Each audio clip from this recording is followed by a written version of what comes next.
A szünet után mindig a szünetekbe találnak meg a kérdések. Tehát most adok itt a lehetőség, hogy kérdezzetek. Bármilyen témában nyitott vagyok válaszolni.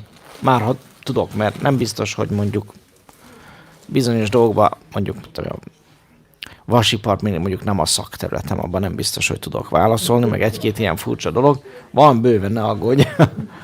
De nagyon szívesen válaszolunk így a spiritualitással kapcsolatos kérdésekre, illetve észrevételeket is, vagy bármilyen kommentet is szívesen fogadunk.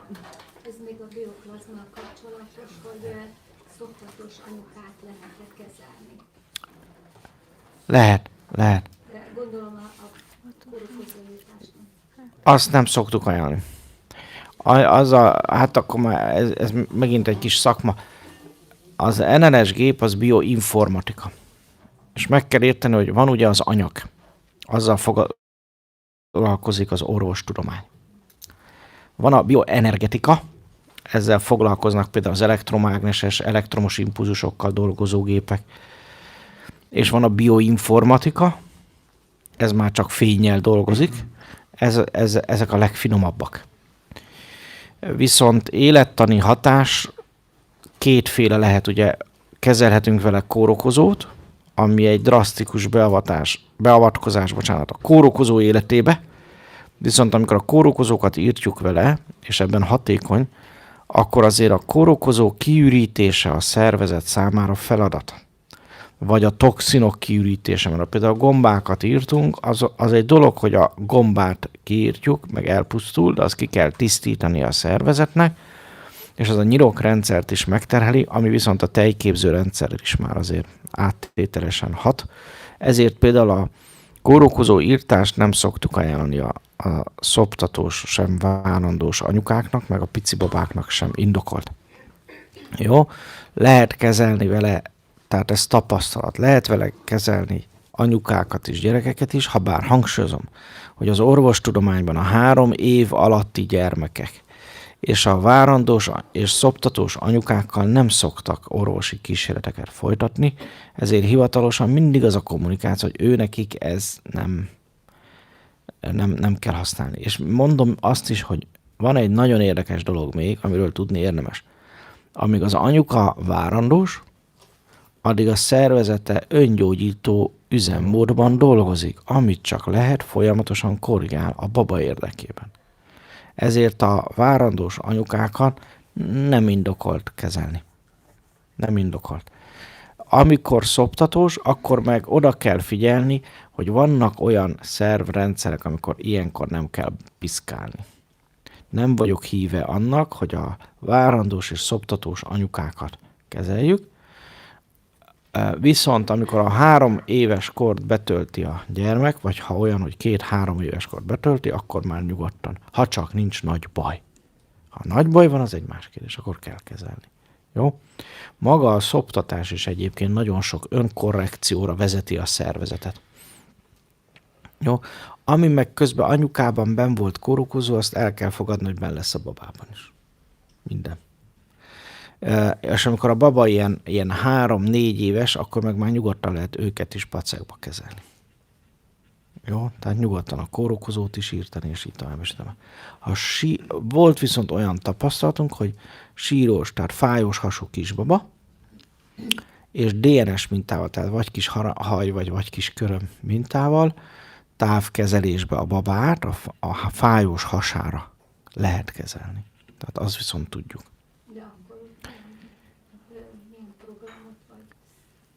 Emésztési programokat. Meg a gép kihozza egyébként általában például az enzim, vagy a szénhidrát lebontás nem stimmel a babába, vagy áteresztőbe lesz a baba. Általában az szokott lenni, hogy áteresztő bélszindrómával születik. Jó, azzal lehet születni, az egy ilyen, erről majd lesz később itt is előadás, tehát nagyon sok tehát már a görög korban fölismert az orvoslás, meg az ajurvéda pedig már 10 000 éve mondja, hogy a betegségek a gyomorból indulnak. Tessék? Belegből, igen. Belegből indulnak. Hát, emésztés. Jó, és általában ez az áteresztő bél-szindróma, ahogy ma hívja a tudomány, vagy a metabolikus szindróma, és nagyon sok, tehát a fájós hasú kisbabánál ez van. Egyszerűen például nincsen mikrobiom. Akkor azt pótolni kell, tudod? És így tovább. Tehát azért ez egy összetett dolog. A gép ebben sokat tud segíteni. De nem önmagában. Tehát ott is mondom feladat, hogy a mikrobiomot megkapja. És az az anyuka, aki áteresztő bélszindrómás és babát vállal, sokszor a teljesen jó minőségű. Pláne a sok mondjuk a kórokozó is, azért a szoptatás során a tejjel is még mindig sok minden átmegy. Jó, tehát ezek a faktorok ilyenkor, amire figyelni kell, de azért lehet ezeket kezelni, csak hivatalosan nem. Jó, mert hivatalosan a várandós anyuka, a szoptatós anyuka és 3 év alatti gyermek nem lehet kísérlet részese, ezért nem lehet azt állítani, hogy ez így használható vagy sem. Jó, de ennek ellenére sokan kezelik a babákat is vele távkezeléssel, jó, tehát DNS mintával, és döbbenetesen jó eredményekkel megjegyzem. De én általános...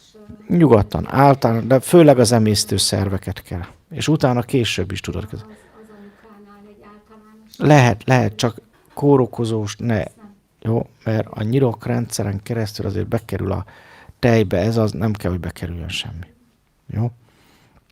Ha valaki babát szeretne vállalni, eleve ott kezdődne, hogy a testét kitisztítja. Itt indulna. A táplálkozására tudatosan odafigyel.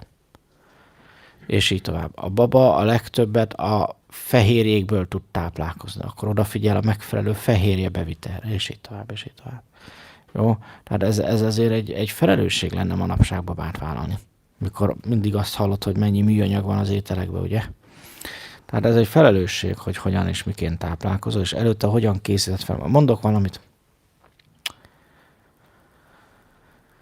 Cukorbetegség, magas vérnyomás, áteresztőbél, nyirok problémák, rák, mindenre van természetes gyógymód. És mindenre van gyógynövény készítmény is. Az egy más kérdés, hogy a világ ezen táján ez nem létezik. Itt inzulint kell használni, meg meghalni a rákba. De ha elmész Indiába, elmész Kínába, elmész Indiába, keleten, ez természetesen, egyszerűen, gyorsan kezelik ezeket. Ez az igazság. Tehát egy ajurvéda, egy kínai orvoslás, egy junáni orvoslás, hát ezek nem problémák. Itt meg halnak bele az emberek. És mindent be lehet szerezni, hogyha utána nézel, utána jársz és akarod. Jó, most videóban ennél többet nem mondok. De bizony ez így van. Jó. Tessék mindennek utána nézni, és ha van bármilyen probléma, hidd el, nincs olyan betegség, amiből ne lehetne meggyógyulni. Jó? Van még kérdés? Ó, szuper! Többször említed a mitrász kultúrát. Hát most a Google nem volt a barátom, mert van perzsa, hindu vonatkozása, római vonatkozása. Hol lehet utána olvasni? Kevés helyen, és főleg angolul fogsz találni. Tehát tudsz angolul? Valamennyire. Mert ha rám írsz a Messengeren, akkor szívesen megosztok majd egy-két infót. Az a helyzet, hogy ez a mitrász kultúra itt Európában egy mostoha téma, mert ugye a kereszténység nagyon sokáig, a katolikus egyház nagyon sokáig, az 1500-es évekig üldözte. És a török, amikor bejön, ezért jön be, ugye a Mátra volt a székhely, nézd meg, hogy meddig jön fel a török, hát azt a részt még úgy jól elfoglalja. Igazság az, hogy azonban ez nem egy vallás volt, mint ahogy előadják, vagy sokan megfogalmazzák. Nem egy vallásgyakorlás volt, hanem igaz, hogy van szimbolikája, de ez igazából egy szellemi, egy spirituális szemlélet volt, és egy gyakorlat a 7 nagy beavatással. Tehát ez egyébként ugyanazok a beavatások, ugyanaz a szemléletmód, például, amit mondtam tegnap a pálosokkal, amit itt örököltünk és vittünk tovább. Tehát van magyar vonatkozása sok szempontból. Nagyon sok olyan anyag van, ami félremagyarázza ezt a történetet. Mert igazából akik ezt követték, azt csendben követték, nem a nagy nyilvánosság előtt követték, de arról szólt, hogy a megváltozott tudatállapotokban, tétaállapotokban az érzékelést magas szinten művelték. Jó? És ez volt a lényegi feladat, hogy aki ezt megtanulja ebben az életben, az boldog tud lenni, illetve teremtő erővel is fog bírni. Tehát, nem rossz értelemben, de a világ folyamatára is, a történései is pozitív értelemben befolyással tud rendelkezni. Jó? Pont, amit mi is ugye tanítunk, vagy tanulunk. Jó? Tehát erről szól. Tulajdonképpen a mitrász kultúrát meg akarod érteni, akkor a non-duális világszemlélet még, ami inkább elérhető, vagy megtanulmányozható. Jó? Mert az is ahhoz. Tulajdonképpen ugyanabból a tőből fakad, ugyanarról szól. Jó? Még kérdés? Igen? Előzőben említetted, hogy a turáni faj nem emberi testben létezett. Az rosszul emlékszem? Hát nem a földi, nem eredetű. Tehát másút is volt, és másféle testben is. Hogyne? Nem földi eredetű. Ez így válasz? Tehát az, hogy a szellemed most itt van a Földön, és az a szellemcsoport humán emberként, fajként jelenik meg, az egy dolog. Korábban megfordult más bolygókon is, és nem ilyen testbe. Így érted? Kell tudni? Nem. Mit kezdesz vele? Semmit. Jó. Én azt mondom, nem is érdemes ezekkel foglalkozni. Már így is kiakadnak ránk, hogy mikről beszélgetünk. Hogy kapjuk a kommentet. Nem tartom ezeket annyira lényegesnek, tudod? Nem tartom ennyire lényegesnek. Ez olyan, hogy néz ki a plejádi faj. Hát mindenki ír a plejádokról, de arról kevesen, hogy néznek ki. Pedig tudjuk milyen, meg kommunikálunk velük, meg minden. De miért lényeges? Nem lényeges. Érted? Jó, ezt fogadjátok el, hogy nem lényeges. A naprendszerek is, a galaxisok is mind módosítják a testi megjelenést. És igazából mindig a galaxisokhoz, a naprendszerekhez, a gravitációs állapotokhoz igazodik a test formája. Minden naprendszerben, vagy épp minden faj esetén. Jó, hogy milyen az a bolygó, milyen az a környezet, ehhez igazodnak mindig a testek. És ezért van, ahol 4 méter, és vékony, hosszú test van 3 ujjal, van, ahol 6 ujjal, és így tovább, és így tovább. Jó, tehát itt a mi területünkön, a mi környékünkön, a mi kvadránsunkban, úgy tetszik, ez a humán faj a legelterjedtebb. A humanoidok.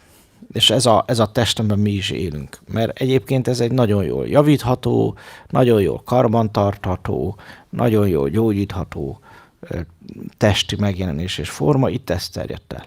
Ennek ellenére úgy gondolom, hogy nem a mindennapi életben és a boldogságunk nem azon fog múlni, hogy mi van velük. Érted? Nem is kell. Ha akarsz, visszautazol, majd eljössz az előző életes tanfolyamra, megtanulod a módszert, aztán visszamész, majd azt megnézed, milyen volt.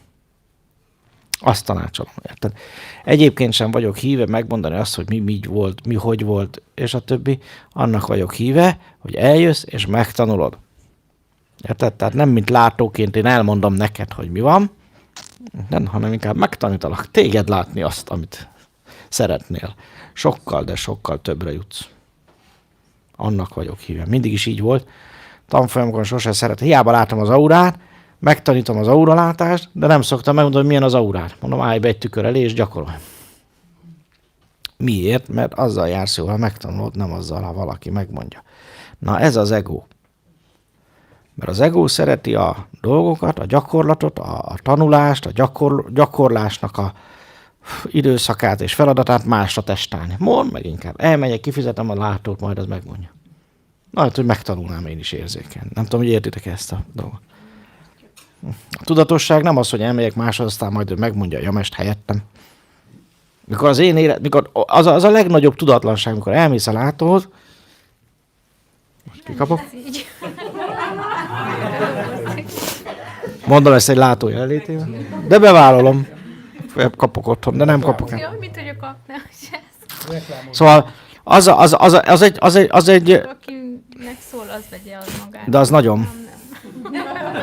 Szoktam mondani, hogy akinek nem ingyen, ne vegye magára, de akinek igen, az nagyon gyorsan öltözködjön. És annyi főpróba. Az egy tudatlanság. Sőt, iszonyatos lustaság. Tunyaság, hogy látókhoz járnak a spirituális emberek. Az tunyaság. Az karma. Sokan nem tudják, de karma. Mert ahelyett, hogy megtanulnád azt, ami a te képességed is, és ott van, és elvárnád tőle a szellemet, hogy fölébredj rá és használd, ahelyett, hogy ezt megtanulnád, és a helyedre kerülnéd, és élnéd azt, aki vagy, ahelyett elvárod, hogy más mondja meg. Én ezt szégyelném. És az a legszőrszál fölállítóbb a hátamon, amikor jönnek, mondják, hogy ez most ehhez a járó... Én rendszeresen járok látóhoz, meg ilyenek. Csak mondom, azt a látót is elő kéne venni. Mert az meg egy önző állat. Tudod miért? Mert belőled éllegél. Ez olyan dolog, mint hogy... Hát nem tudom, hogy hasonló. Ki az, aki tud enni villával és késsel? Kezeket fel? Senki? Na, nekünk futok még egyszer. Ki tud késsel, villával enni? Kezeket föl. Hát ott senki. Most tényleg nem tudtak? Meg kell tanulni. Akkor műanyag villával meg késsel, mert láttam, hogy használjátok. Kanalat. Kanalat tudsz használni? Ki az, aki tud használni kanalat? Magába tudtam. Akkor ti hogy eztek így? Megfigyelem legközelebb a szünetbe. Kézzel. Akkor más példát kell vennem, mert nem fogjátok ezt érteni. Szóval ez egy picit úgy néz ki, érted? Próbálom meg. De ha nem eztek késsel világban, nem fogjátok érteni. De egy kicsit ez úgy néz ki, kérem szépen. De ha kézzel, akkor is tök mindegy. Ez úgy néz ki, kérlek szépen, hogy te tudsz enni kézzel, másik villával, a harmadik kanállal, a negyedik, mit tudom én. Szóval tudsz enni, de ahelyett, hogy ennél, és a saját kezeddel, vagy villával, késsel, kalánnal ennél, ehelyett megkéred a szomszédot, hogy gyere már át, mert meg kell engem etetni. Érted? Vagy gyere, apikám, etes már meg. Etessük meg egymást, menjünk vacsizni. Érted? Na, és ahelyett, hogy fognád magad és ennél, úgy, hogy te magad eteted meg magadat késsel, villával, kanállal, vagy épp kézzel. Figyelek ám. Ahelyett mindig valaki máshoz mennél, hogy etessen meg. Ez neked életszerű? Most komolyan meg kellett tanulnod enni? Meg hát. Meg kellett. Késsel, villával, kalánnal is, de még kézzel is. Ha? Arra kellett találni, nem a füledbe, nem az orrodba, nem a szemedbe gyömszölni. Gyerekkorodban megtanultad, nem? Hogy a szádba kell a kajam. De addig megy mindenhova. De amikor már rájössz, hogy ez a szádba illik a legjobban, akkor már tudsz enni. Megtanultad. Ugyanilyen az, hogy látsz-e és tudsz-e bármit a világról. Amikor azt mondom, hogy a szellemed a minden tudás, akkor minek mennél el látókhoz, hogy még az ő kis egója meg is szűrje valami hülyességgel. Nem tudom, hogy értitek ezt. Ahelyett, hogy megtanulnátok enni, még mindig etetni kéne titeket. Mert ezt csinálják ezek az emberek. Ez egy visszaélés a hatalmukkal és a tudásukkal, érted? És ilyen világban élünk, hogy ez a normális, érted? És még dicsekszik is vele, hogy ő hetente elmegy látóhoz, kikéri a véleményre. Látónak annyira jobban vannak, hogy telefonon is. Hát most akkor te, érted? Szóval nem létezik intuíció? Vagy sugalla? Nem tudom, hogy értitek-e. Ez nem tudatosság. Az ilyen ember, aki előadja, hogy tudatos, és közben látókhoz rohangál, az tudatos is, hogy nem tudatos. És az a látó, aki meg ellátja a hülyességgel, az meg visszaél vele, és jól megél belőle. Mert ez a másik. Én így néha így leszoktam osztani ám a látókat, ne aggódj. Mert ha oda megy egy tudatlan ember és kérdez valamit, az tök jó. Annak elmondod, mert tudatlan. Ő nem képes enni még, érted? A babát is meg kell etetni. De onnantól, a gyereked egyedül tud enni, már nem eteted. A látónak az lenne a feladata, hogy ad egy-két trükköt, és megtanít, vagy ráéreztet, vagy elküld valami jó iskolából, megtanulod a dolgokat, és onnantól kezdve már nem etet. De tudod, ebben a világban, meg itt Magyarországon az emberek nem akarnak megtanulni enni. Ők azt szeretik, ha mások megetetik őket. És jól meg is etetik őket. Ő megfizet, mint a bajnok. Ez az igazság. Mi ebben különbözünk sokaktól. Mert ide eljössz, és adok gyakorlatot. Vagy eljössz a gyakorlati tanfolyamokra, és ott megtanítjuk, és utána, ha mindent kiártál, én többet nem is akarlak látni. Érted? Én azt akarom látni, hogy boldog vagy, éled az életedet, és szárnyalsz. Én azt akarom látni. Nem az, hogy hozzám jársz majd évekig. Hát ez a másik, amikor van egy mester, és akkor azt mond nagyon nagy lelkes, hogy már 16 éve oda járok. Mondom, mi van? Én úgy kezelek minden egyes mestert, mint egy hidat. Átmész rajta, és mész tovább. Nem ragadsz le a hídnál, igaz?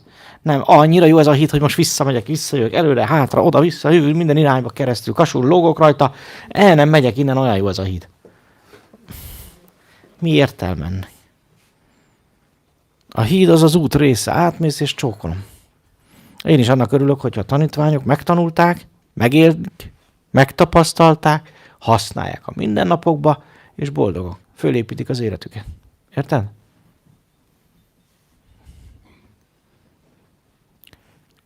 Mi ezen dolgozunk. Ő is, mint látó. És néha előkerülnek ilyen tudatlan emberek, azokkal néha foglalkozik, elmondja neki, aztán elzavarja a tanfolyamra. Hogy jó, oké, most segítettem, de most tanuld meg, hogy te lásd legközelebb. Te tudd, hogy mit, hogyan érezd rá, tanuld meg az intuíciót, tanuld meg a szellemeddel való kapcsolatot, és onnantól kezdve nem ide-oda rohangálás van, hanem saját mestereddé válás van. Az a feladat. Így érthető? És ezt most ne vedd magadra, jó? Mert nagyon szívesen válaszolunk mindenre, de igazából én annak örülnék, ha nem ufós kérdésekkel jönnél. Ha neked és az életednek az lenne a feladat, hogy az ufókkal foglalkozz, akkor most azzal foglalkoznál. Érted? De lehet kérdezni az ufókról, persze, meg izgalmas, meg nagyon sok spirituális körbe elviszi az embereket a konteó. Elviszi az embereket az ufók, elviszi ez a különféle témák, és közben elmarad a lényeg. Érted? Elmarad az, hogy mi végre születtem, ki vagyok, mi vagyok, és előbb jussak el oda, hogy tisztában vagyok azzal, hogy szellem vagyok. Ha azzal megéltem, akkor azonosulok vele. Ha azt megélem, akkor meg jön a minden tudás. Higgyétek el. Le tudsz a kollektív tudatból minden információt hozni. Van direkt olyan tanfolyamunk is, hogy akasa tanfolyam, tisztánlátás, klíroolyan tanfolyam. Eljöttök és megtanuljátok. Én nem azt szeretem, hogy elmondom nektek, én azt szeretem, hogy megtanítalak téged is. Érted? Azzal jársz a legjobban. És az onnantól kezdve az életed egy tömény, izgalmas film, egy tömény, izgalmas adathalászat, egy csomó izgalmas mindenféle tudás összeszedése, és jön az info, és jobb, mint egy skifi. Vagy jobb, mint valami kalandregény, vagy horror, vagy akármi. Van benne minden. Többit már nem is sorolom már. Az 18 pluszas.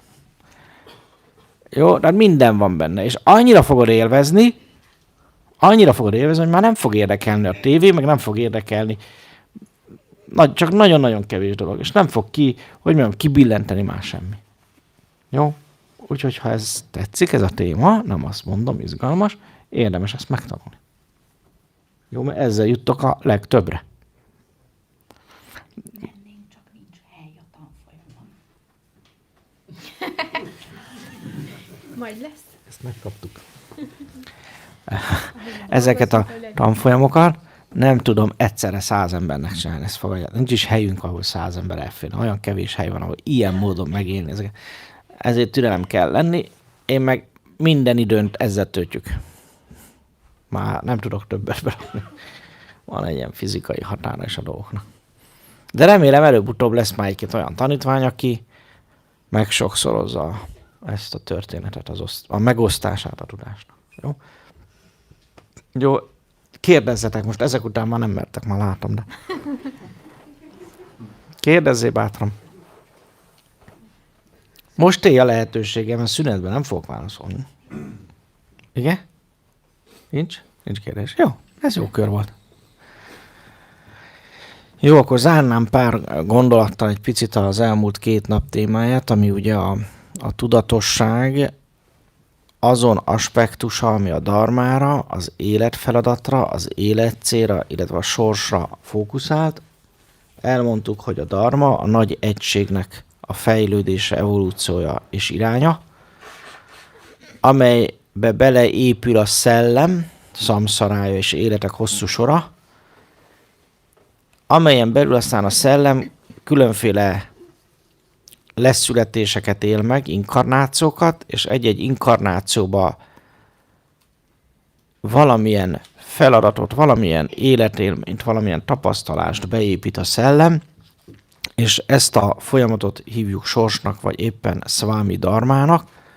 Beszéltünk arról, hogy mindenki a saját sorsának a kovácsa, mely, hogy megvalósuljon az életedben, először is el kell oda jutni, hogy megválaszoljuk, megtapasztaljuk, megértjük, és megéljük azt, hogy kik vagyunk, vagyis, hogy nem az ego, nem a test, a lélek, az elme hármasa, hanem a szellem, a fénytest, amely örök és életről életre inkarnálódik, és amikor megtanuljuk, hogy ezzel a lényünkkel azonosuljunk, ezzel a minőségünkkel azonosuljunk, akkor megéljük az erőt, és megéljük az erényeket, és aki ezt elérte, aki ezt éli, az tud saját életének, illetve sorsának kovácsává válni, a külső szemlélőként semlegesen szemlélni mindent, és ezen a tudat szinten tudjuk azt is megélni, hogy teremtőivé legyünk az életünknek. Az ember csak a szellem szintjén tud dönteni, és teremteni is. És a sors az nem más, mint sok-sok esemény, felismerés, tudás, megélés, tapasztalás, és sok-sok teremtés egymás után, amely összeáll a végén egyetlen egy iránnyá, ami a szvámi dharma idegen szóval, tehát a sors, egy olyan iránnyá, amiben a tudatosodás, az evolúció részeként mi is hozzáteszünk a nagy egészhez. És mindezt az ehhez szükséges tudást és a hogyanokra való rávezetést az egónkba bele teremtette a szellem, tehát a DNS-be, akár például az, hogy hogyan és mitől leszünk boldogok, vagy épp mi a születési látomásunk, ezt is hozzuk, ahogy leszülettünk, mint ahogy hozzuk egyébként ugye előző életek emlékeit is, tudását is, amelyek aztán hozzáférhetők, de alapban az, hogy ha még előző életekkel és ufókkal se foglalkozunk, csak azzal, hogy mi az, amit tudunk az életben élvezni, mi az, ami a mi élményünk, mi az, ami a mi irányunk, mi az, ami a mi tartós, visszatérő, vagy hosszú távú vágyaink, csak ha ezzel foglalkozunk, az is elég ahhoz már, hogy a boldogságba eljussunk, vagyis a helyünkre. Azt is elmondtuk, hogy azt nevezem helyünknek, amikor úgy élsz, olyan dologgal foglalkozol, olyan emberekkel veszed magad körbe, olyan helyen laksz, ahol vágysz is lakni, ahol az életet úgy, ahogy vagy, tudod élvezni. És ez nem pénz kérdése, hanem odafigyelés, döntés, úgymond önmagunk bevállalásának a kérdése. Az az ember, aki eljut oda, hogy megismeri önmagát, a szellemi lényét, aki eljut oda, hogy a születési látomást, és a boldogságát, a vágyait, és hogy mit tud élvezni az életbe, bevállalja, az az ember, ha kiáll ezekkel a saját maga útja mellett, és már nem a külvilágnak enged, az az ember gyakorlatilag a helyére kerül. Mert onnantól kezdve az univerzum is be tud állni mögé, a döntése mögé, és a szinkronicitás megvalósul az életébe. Ki az, aki úgy érzi, hogy ez így érthető? Ez jó, ez jó hír. Az lehet, hogy azt jelenti, hogy sikerült elmagyarázni. A probléma nem is azzal van, hogy megértsük, igaz? Hanem azzal, hogy van egy kihívás emögött. Hogy azt a sorsot kovácsolni kell, és nem csak simogatni, meg beleállni. És erről is beszéltünk, hogy nagyon sok olyan odafigyelést igényel, és nagyon sok olyan egyszerű dolog van az életünkben, amit ha élünk, és amire odafigyelünk, amit ha használunk, akkor az mind-mind a hogyanokat fogja megmutatni, hogy hogyan jussunk el a helyünkre. Illetve ha már ott vagyunk, akkor hogyan folytassuk. Hogyan teremtsük, illetve hogyan építsük fel az életünket. Beszéltünk itt ugye az intuícióról, a sugallatokról, a kíváncsiságról, beszéltünk itt a hosszú távú vágyakról, megérzésekről, mint ennek eszközei, vagy akár a véletlen találkozások. Beszéltünk itt arról, hogy tanulni kell, beszéltünk itt arról is, hogy gyakorolni kell. És beszéltünk arról is, hogy a hogyanoknak a legerősebbi az a belső csend, majd annak megtartása és azok a gyakorlatok, amik ebben segítenek, például a meditáció.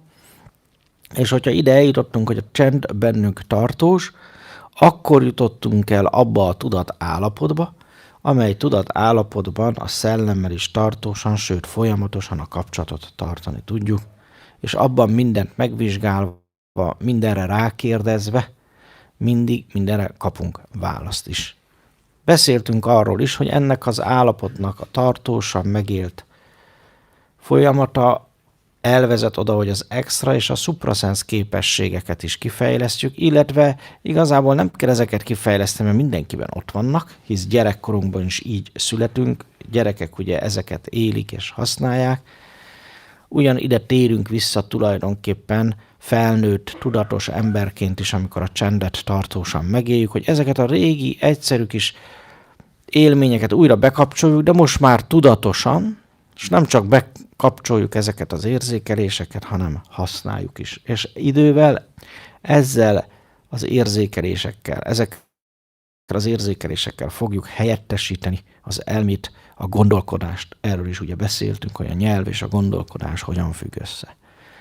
És az az ember, aki eljut ide, a csendjében a folyamatos megérzések és érzékelések, illetve maga a suprasens képességek, vagyis tisztán a szellemen élve és azzal azonosulva, érzékelve a világot, eljut az ember a minden tudás bölcsességébe.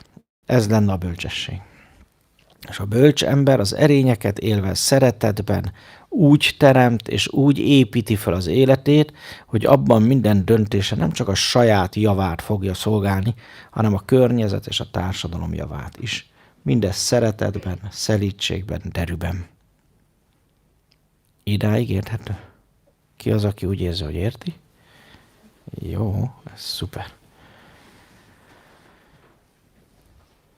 Csináltunk egy oldást is, és tegnap csináltunk egy olyan meditációt is, amelyben önmagunkkal találkoztunk. Nem is tudom, ki az, akinek sikerült találkozni ott valakivel? Nagyon jó, valami segítőddel, vagy önmagaddal, hogy találkoztál, ugye kérdésekre választ is kaptál. Ki az, aki kapott válaszokat? Jó. Most egy olyan meditációra fogunk készülni, ami egy kicsit még szűkebben, kimondottan a dharmára szeretne fókuszálni. Egy picit arra szeretnénk majd fókuszálni, hogy lásd magadat, hogy mire is születtél. Tehát egy picit így részletesebben, úgymond anyagiasabban, anyagba ragadtabban megfogalmazva és látva magunkat.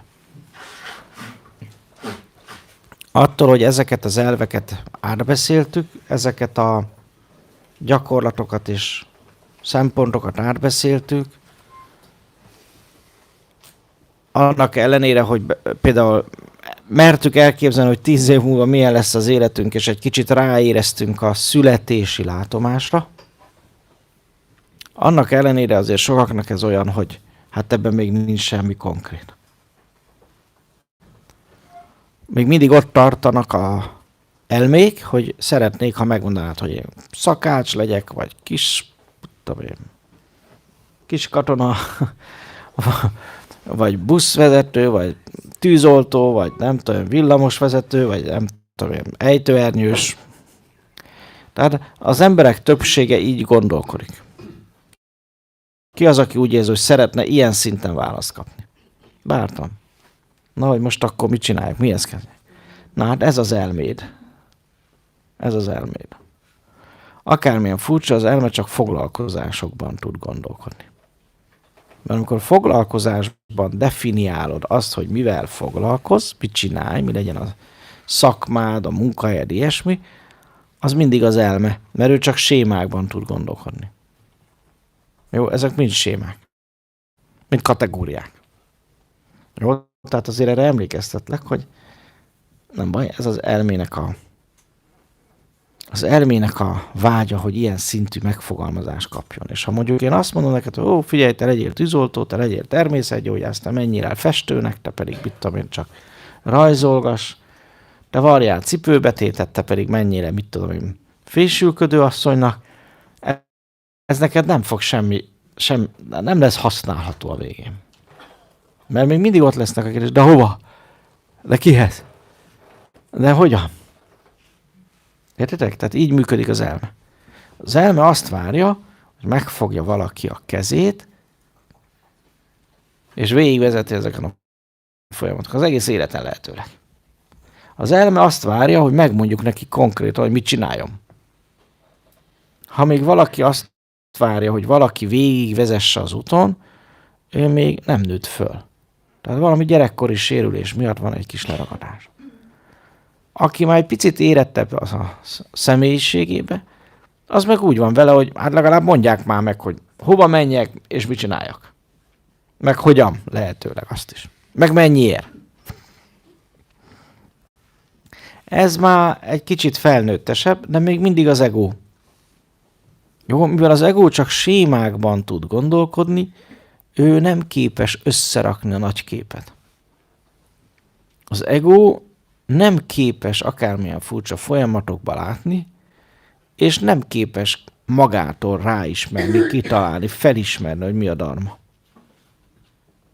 Az ego tudnélik csak sodródni tud. És ezért kell valaki, aki segít neki sodródni, vagy végig fogja a kezét, vagy megmondja, hogy merre induljon a folyóba. Aztán a többit majd a folyó elintézi, a társadalom, vagy akár a környezet, vagy épp a helyzet. A tudatos ember viszont meg tudja kérdezni a szellemét. A tudatos ember meg tudja álmodni. A tudatos ember rá tud érezni. A tudatos ember segíti a sugallat, segíti a kíváncsiság, segítik a véletlenek, amikre oda tud figyelni. A tudatos ember elméje ezért nem aggódik, nem türelmetlenkedik, és nem a konkrétokon, vagy épp azok a konkrétumok hiányán fog fennakadni. A tudatos ember engedi, hogy történjen, és odafigyel közbe. Hagyja, hogy történjen az intuíció szerint, és oda tud figyelni. És észreveszi a lehetőségeket, és tud vele élni, mert felismeri azokat. Jó? Az elme a szellemtől néha olyan válaszokat kap, mintha valami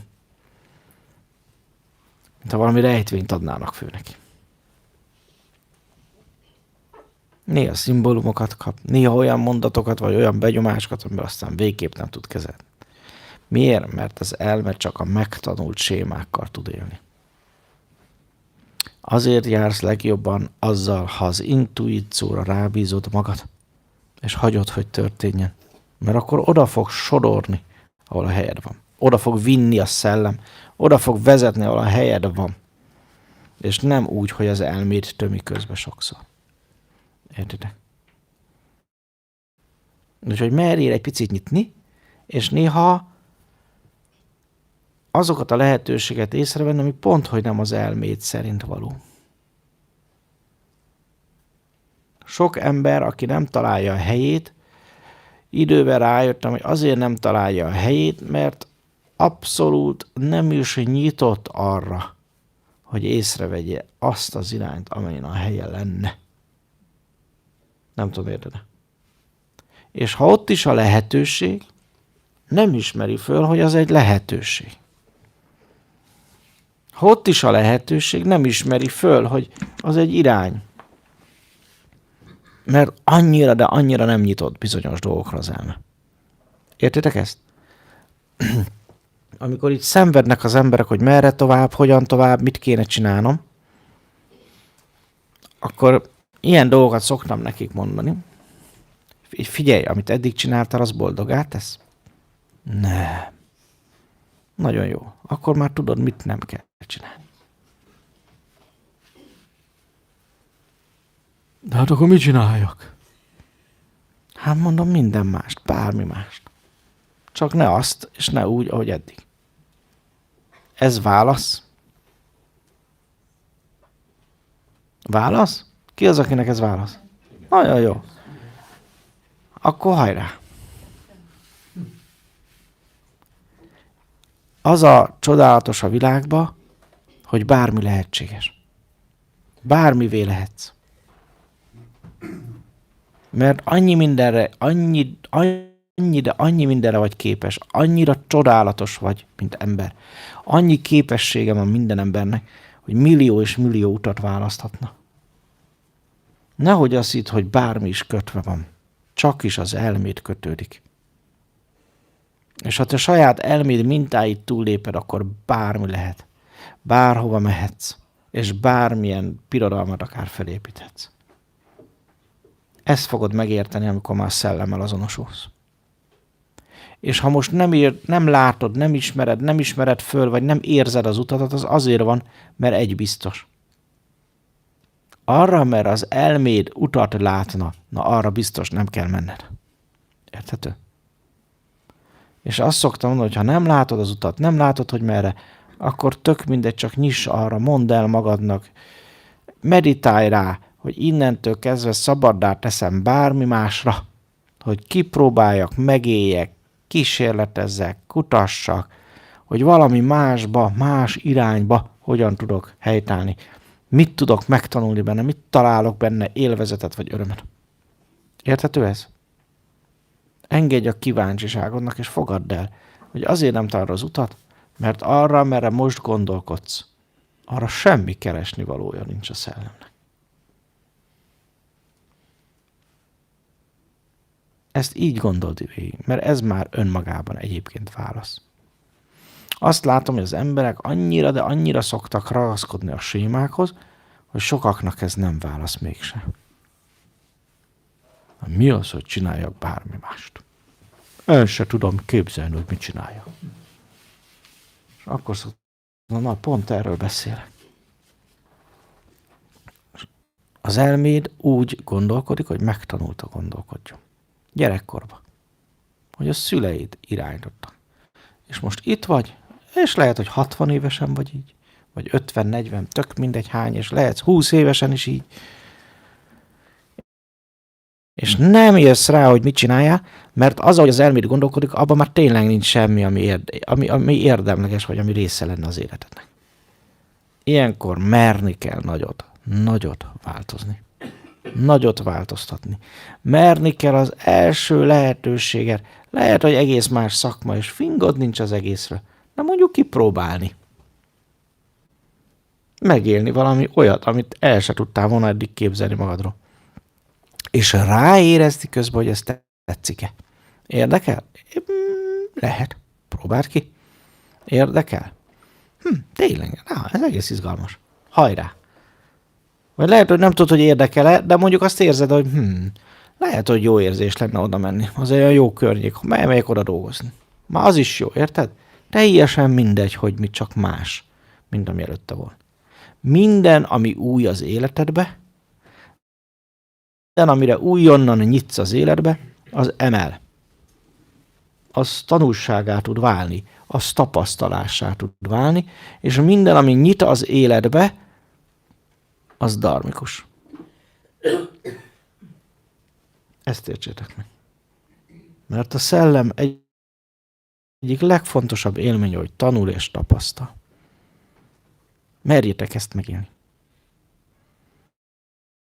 Ezt hívjuk nyitásnak. Az az ember, aki tudatos, az mindig nyitott. És nyitott mindig új dolgokat megtapasztalni, mindig új dolgokat kipróbálni. Van benne egy kíváncsiság. Van benne hosszú távú vágy, amit fölismer, és bemer vállalni. És most azért magadnak, ha úgy érezted eddig, hogy nem tudtad, hogy hova, merre és mi az életed iránya, most egy picit gondolkodj el, kérlek, és figyeld meg.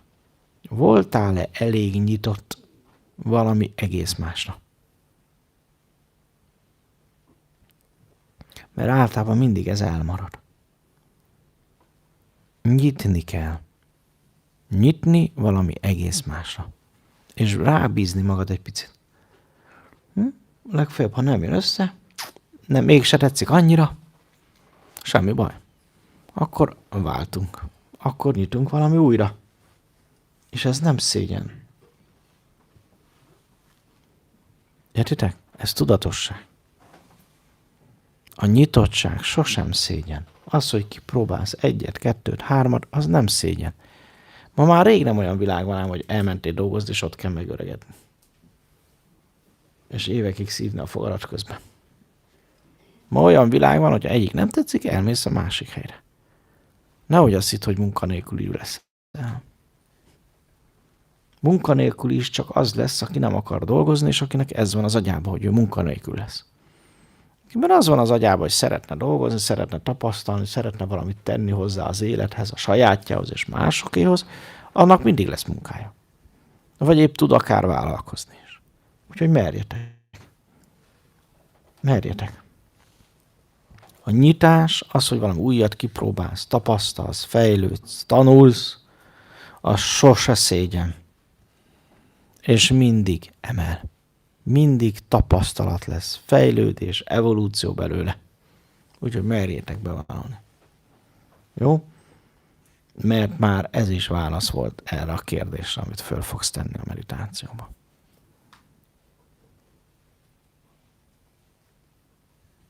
Oké? Okay. Nagyon érdekes lesz, úgy fogjuk csinálni, hogy lecsendesedünk, mint eddig.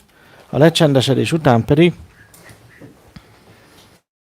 látni fogunk egy alagutat. Bemegyünk ebbe az alagútba. Elképzeled bátran, képzeld majd el, és fogod érezni, hogy ilyen nagyon könnyű vagy, ugye, mert előtte teljesen ellazulunk, kikapcsolunk. És ebben a tudatállapotban, hogy bementél abba az alagútba, kellemes fények, színek lesznek, fogod érezni. Ott végleg lecsendesedsz, kikapcsol a külvilág, csak a hangom kísér majd el, és hogy mész tovább az alagútba, egyszerűen érezni fogod, hogy az alagút úgy, mint a szívna, húzna. És csak mész az alagútba, és szépen lassan minden lecsendesedik, és csak ez marad, hogy mész, és haladsz, mintha lebegnél előre finoman. És egyszer csak véget ér az alagút, és kijutsz a fénybe. És abban a fényben, hogy majd körbenézel, fogod látni magadat. Valahol a jövőben, nem is ez a lényeg. De ezt az életedet fogod látni. Van olyan, amikor valaki úgy belefut, és átél sok mindent a múltjából is, jövőjéből is.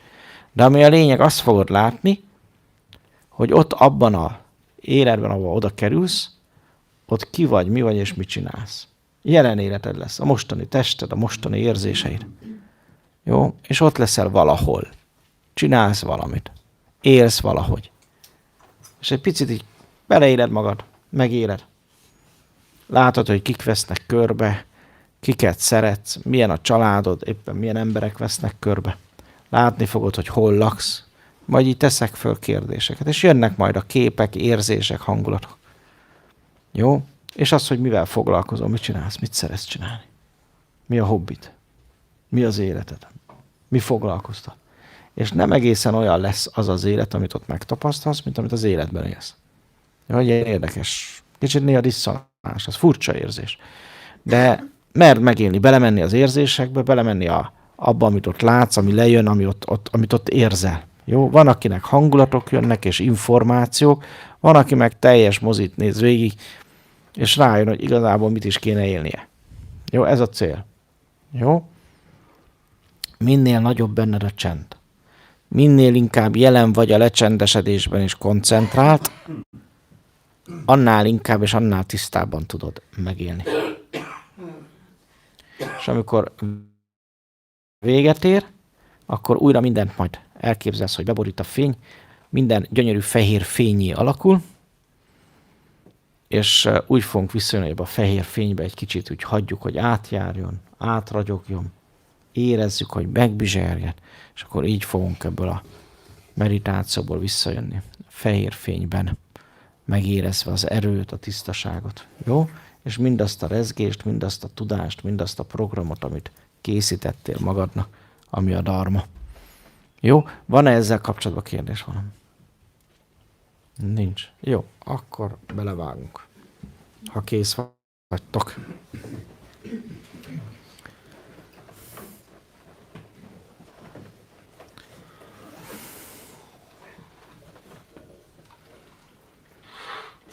Kényelmesen helyezkedj el, arra kérlek.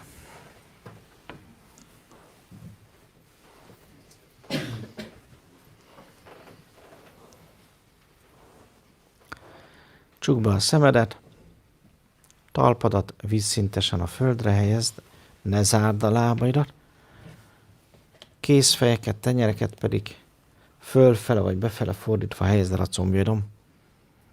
Lazán az ujjakat, és egy picit érezd rá, hogy most leültél, bekerülsz a jelenbe, itt vagy, és éberen egy picit megfigyeled, hogy is érzed magad, hogy érzi magát a test.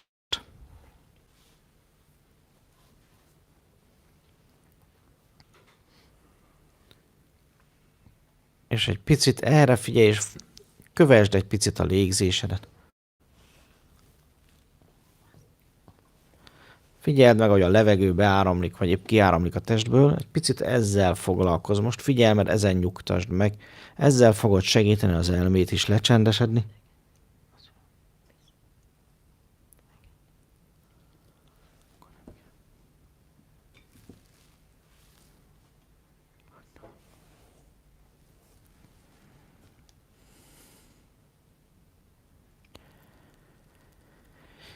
Figyeld meg, hogy a légzésed mennyire természetes dolog, és a testednek mennyire nyugodt, mennyire magabiztos, mennyire békés folyamat ez.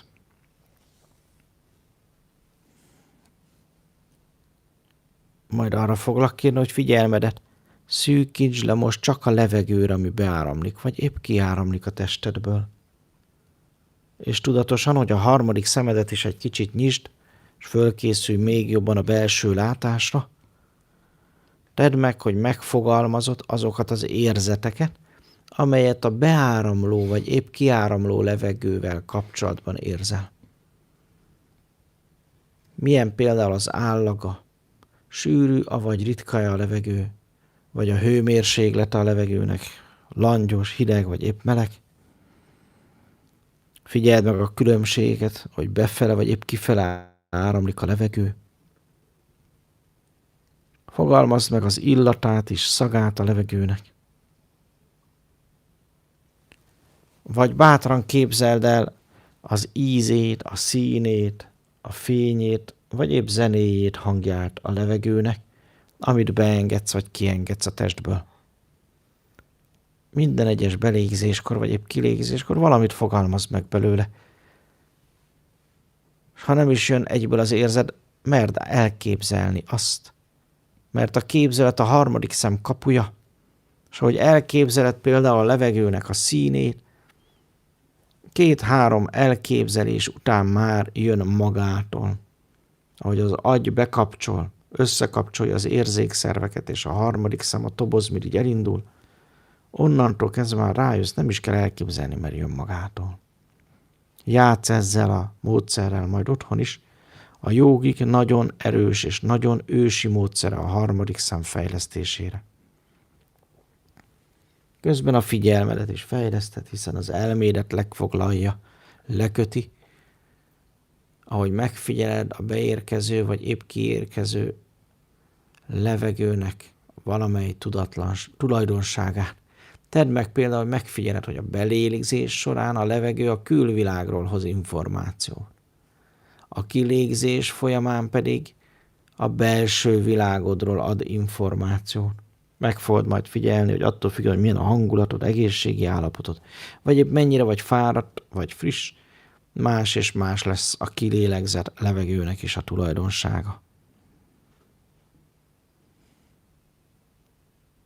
Játsz egy picit, és közben érezd, hogy elméd közben lecsendesedik, a gondolatok megritkulnak, a szavak és a képek lassan eltűnnek, és csak a légzés marad, hogy figyelsz rá, és nyugodtan. Egy-egy érzetet megfogalmazol. Tedd meg, hogy hol ezt, hol azt az érzetet fogalmazod meg. Hol a belégzés, hol a kilégzéssel kapcsolatban.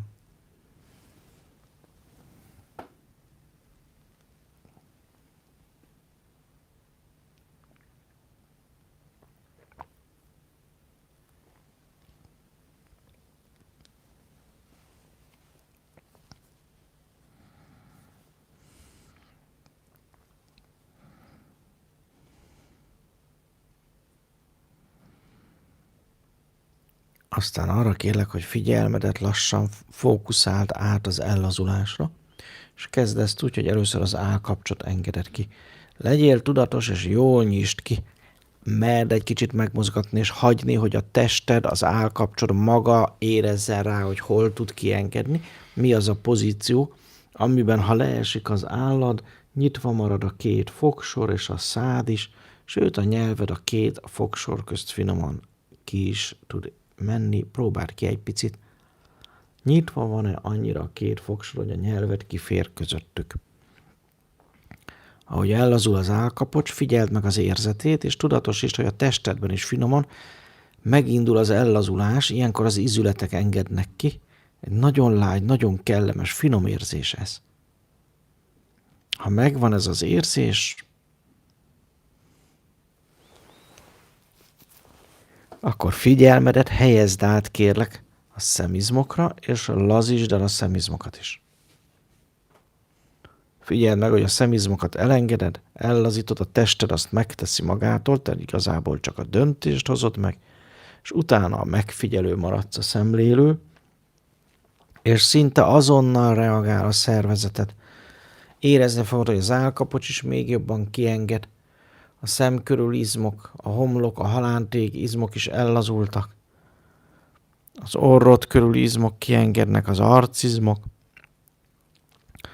sőt a szád körül izmok és ajak izmok is ellazulnak.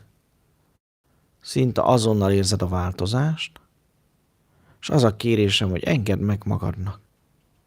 Tudatosítsd, hogy ilyenkor kisimul az arcod, a láncok is, regenerálódni tud az arc, a bőröd is, fiatalodsz, fiatal maradsz.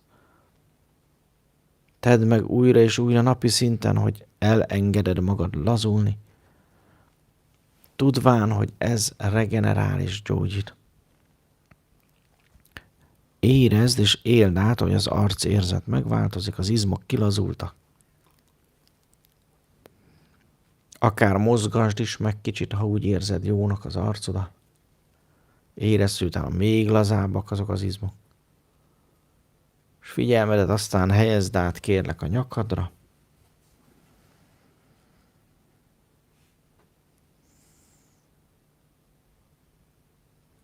Aztán a vállaidra, azokat is engedd le egy picit. Aztán a kezeket. Egész végig érezd, hogy a kézfejek is megengednek, kiengednek, érzetük megváltozik. Finom, bizsergős, hangyászós, melegedős, áramlásos érzetek jelzik, hogy beindul az energia is. Majd figyelmedet helyezd, kérlek, a hátadra, végig a gerincre és a gerincmenti izmokra.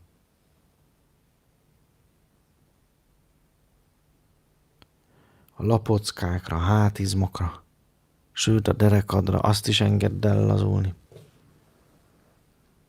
És élvezd, ahogy megkönnyebbül a hátad, és érzed, hogy a hát kienged ugye a egész mellkasod és törzsed is.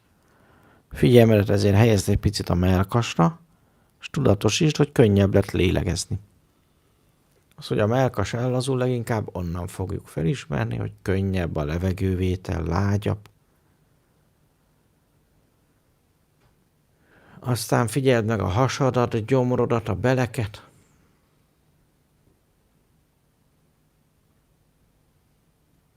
A belső szerveket is ellazulni.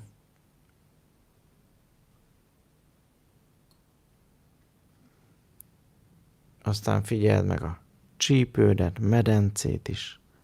Medencében is a belső szervek. Hadd engedjenek ki. Érezd, hogy az egész törzsed, ahogy megkönnyebbül, rajtad múlt. Mindig csak eldöntötted, hogy ellazítod, és a tested szépen teljesítette azt. Érezd, hogy a tested tudja a dolgát, hiszen neki ez a dolga, ez a természetes. És most, hogy engeded ellazulni, egy nagyon kellemes, ismerős érzéssel reagál a szervezet.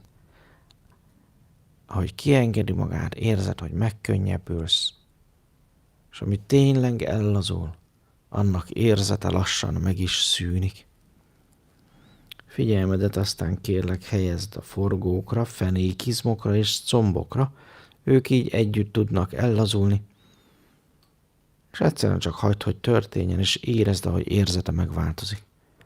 Akkor ide eljutsz, lehet, hogy egy kicsit vágysz arra, hogy máshogy ülj, hiszen amikor leültél, még feszültebb voltál, azért arra kérlek, hogy nyugodtan igazíts az ülésednek, ha épp úgy esik jól, és érezd rá, hogy ez az ellazulás, amiben benne vagy, hogy lesz még teljesebb. Aztán figyeld meg a térdeidet, lábszáraidat ellazulni. Végül bokákat, sarkakat, lábfejeket, talpakat, lábujjakat. És figyeld meg, hogy ott is odafigyelsz, és elengeded magad ellazulni, hagyod a lábfejeket, megjelennek ezek a finom, bizsergős, hangyászós, kellemes érzetek, jelezve, hogy beindult az áramlás. Ilyenkor gyógyulsz és regenerálódsz, és ami ellazult, annak érzete lassan feloldódik. Érzete megszűnik, lepegős könnyűség érzet marad csupán. Figyeld meg kérlek most újra a légzésedet, és vedd észre, hogy a légzésed lecsendesedett, és egészen kellemesen, finommá, lággyá vált. Mivel ellazultál, a légzés is megváltozik, a kettő összefügg. És tudd, hogy ha a légzéseden tovább finomítasz, még jobban ellazulsz, s tested teljesen föloldódik. Arra kérlek, hogy ezt éljük meg oly módon, hogy most már csak a légzésre figyelsz, és igyekszel hangtalanul, érezhetetlen lágyan lélegezni. Kérlek, hogy lélegezz hangtalanul, és annyira lágyan, amennyire csak jól esik és tudsz. Érezd rá, hogy a testednek ez hogy esik jól. Mennyire mélyen, vagy épp felszínesen, milyen hosszan vagy röviden esik jól lélegezni. Míg nem annyira finommá nem válik, hogy nem is érzed, hogy a levegő ki, vagy épp beáramlik. Tudod, hogy lélegzel, de nem érzed. Bátran játsz ezzel. Hidd el, nem fulladsz meg. És ha ellazultál, és hagyod magadat ilyen finoman lélegezni, tapasztalni fogod, hogy a testérzet lassan feloldódva egy anyagtalan, finom lebegéssé válik.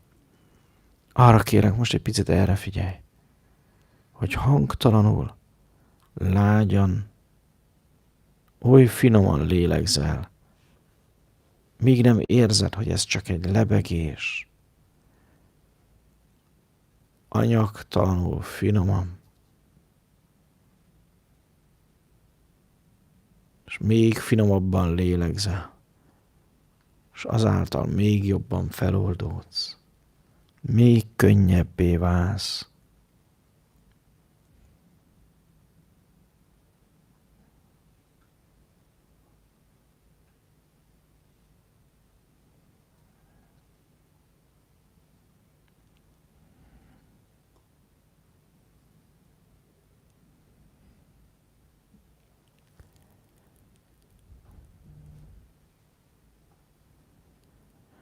Csak a légzésre figyelj, minden más lassan megszűnik. Megszűnik a külvilág, az anyag, a test. És ahogy feloldódsz, anyagtalanul lebegsz. És csak a légzés marad, mi számodra a horgony. Könnyedén lebegsz, mint egy léghajó. S a horgony, mi leköt, az a légzés. Hangtalanul és lágyan, érezhetetlenül finoman.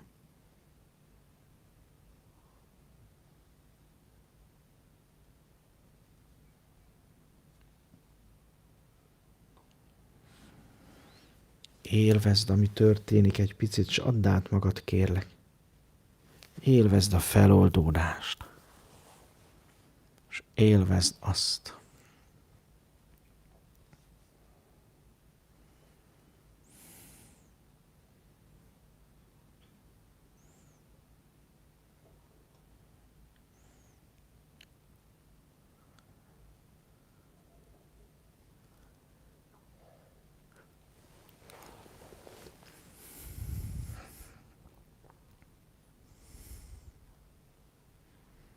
Tudatosítsd, milyen érzés is ilyen anyagtalanul lebegni.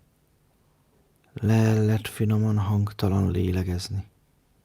Jelen lenni a légzésben. Éberen, miközben anyagtalanul lebegsz könnyedén.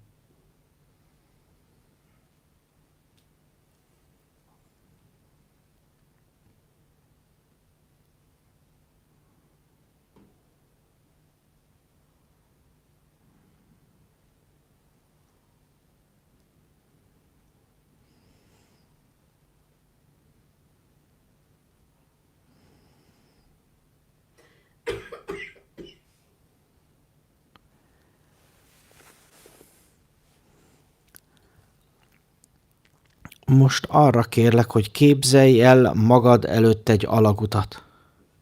Bátran képzeld el, s lásd meg azt magad előtt.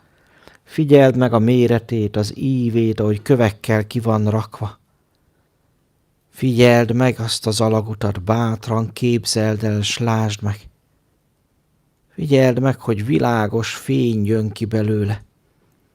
Kellemes színű fényekkel hívogat ez az alagút, s kíváncsivá tesz, vajon hova vezet. Érezd, hogy ez az alagút kíváncsivá tesz, mint egy gyermek felfedezni vágysz. Vajon hova vezet? Lásd meg az alagutat, s ahogy megállsz előtte, egy picit érezd, milyen érzés van benned. Kellemes fények jönnek ki belőle. Érezd, hogy kíváncsi vagy. Izgatott talán. Vajon hova vezet? Engedj, kérlek, az érzéseidnek. Engedd, hogy átjárjanak, és figyeld meg egy picit, milyen ez az alagút. Az alagút mérete, a kerete, a fények, a színek, mik kijönnek, kiszűrődnek belőle.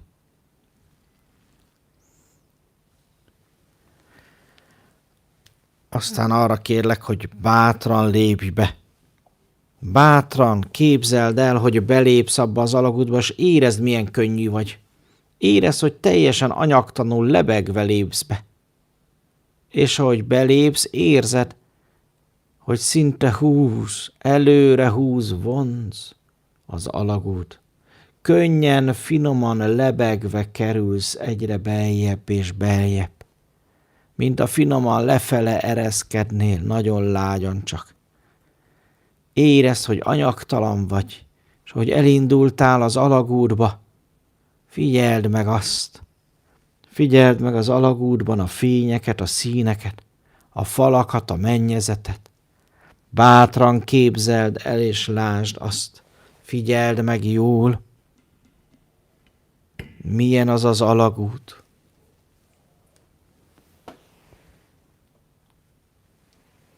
Figyeld meg a színeket, a fényeket, ahogy egyre beljebb és beljebb húz finoman, lágyan.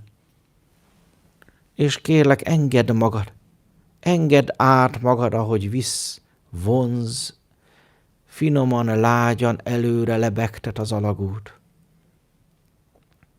Érezd, mint a finom szellő lennél csupán, s mész a szellővel előre, egyre beljebb és beljebb.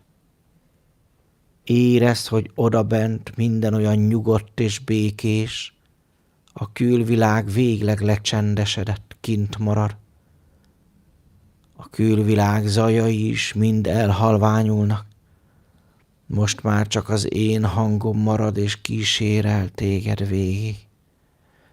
Te pedig engedd el magad és hagyjad, hogy finoman vigyen, vonzon az alagút könnyedén anyagtalan, lebegve előre.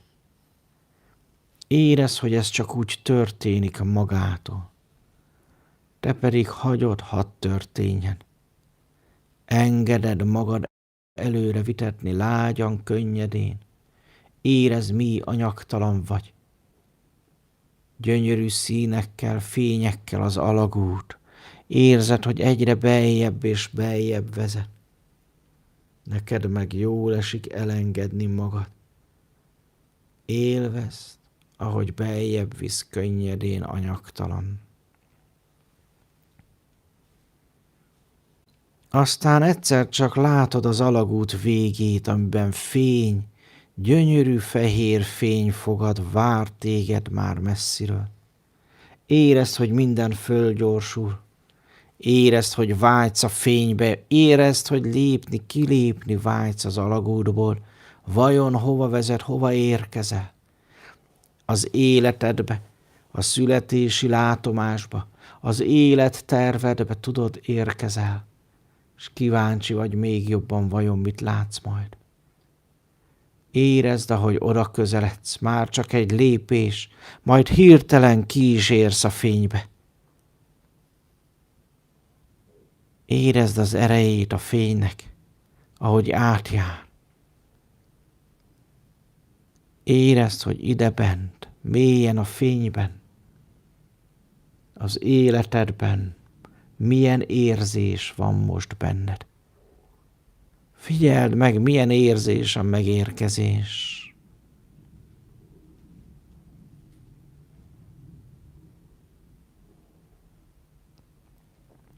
Figyeld, milyen érzés az élet maga, és bátran engedd, hogy kirajzolódjanak a részletek.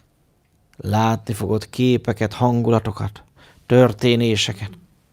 Lehet ismerős helyeket, embereket, környezetet.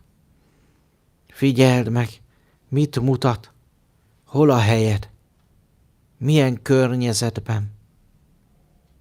Városban, falun, természetben. Figyeld meg, hol a helyed, milyen helyen lakni, élni, milyen házban vagy épp lakásban. A lényed mit is tervezett.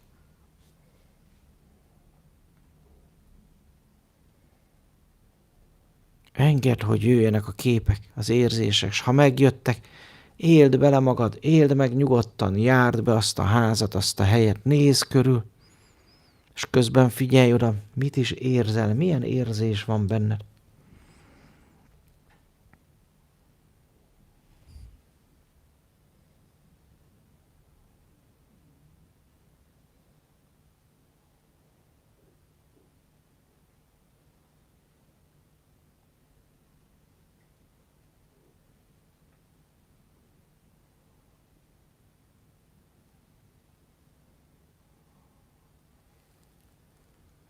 Aztán figyeld meg, kik vesznek ott körbe.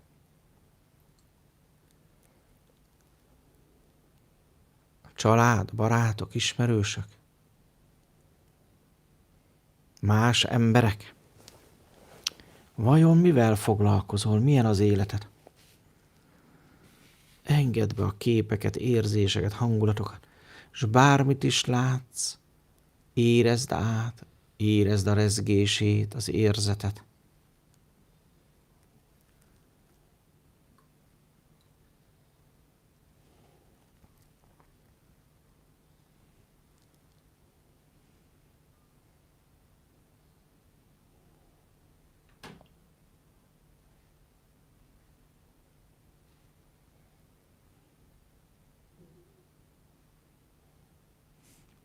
Figyeld meg a többieket, akiket esetleg ott érzékelsz, látsz, ki az, kit ismersz, vagy még kit nem.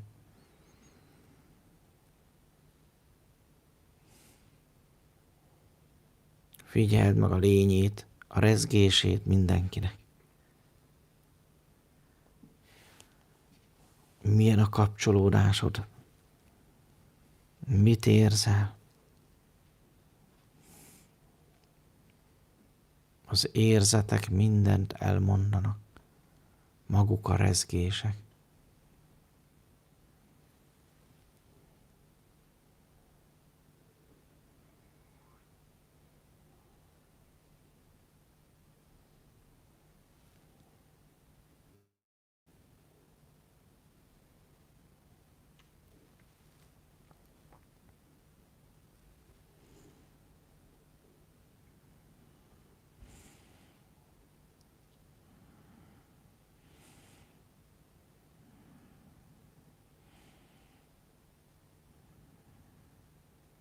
Figyeld meg azt is, milyen érzés benne lenni az életedbe. Mi az, ami még nem ismerős belőle, amit még nem tapasztaltál meg, és mi az, ami már megvan, ami a tied.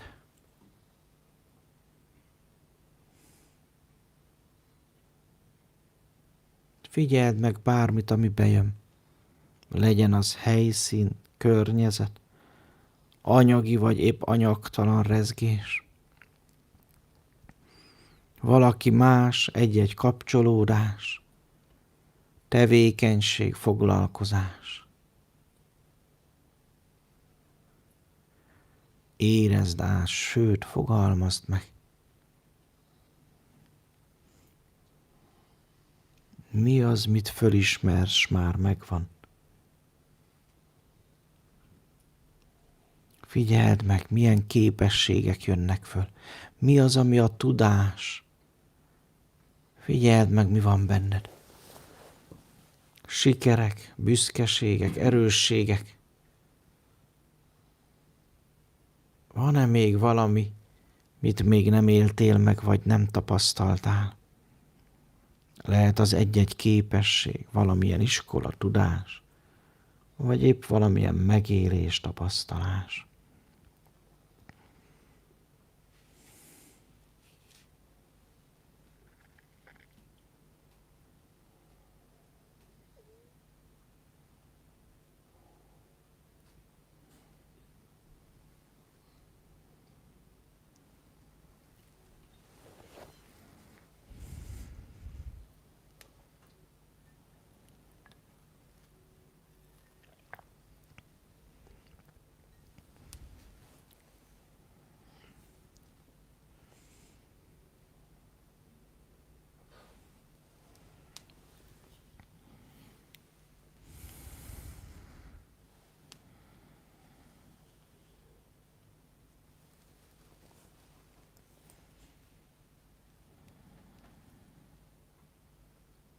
Éld át a rezgéseket.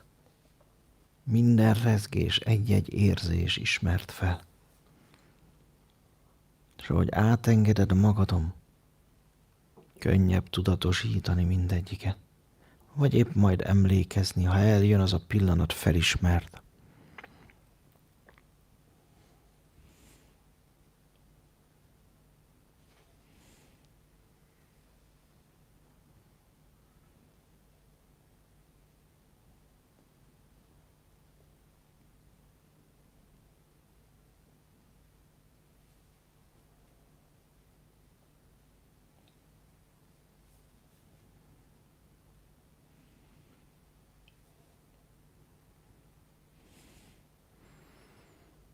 És végül arra kérlek, fogalmazd meg, összesítsd, mit tapasztaltál, foglald össze magadba, röviden megfogalmazva, szavakba öntve felismeréseidet.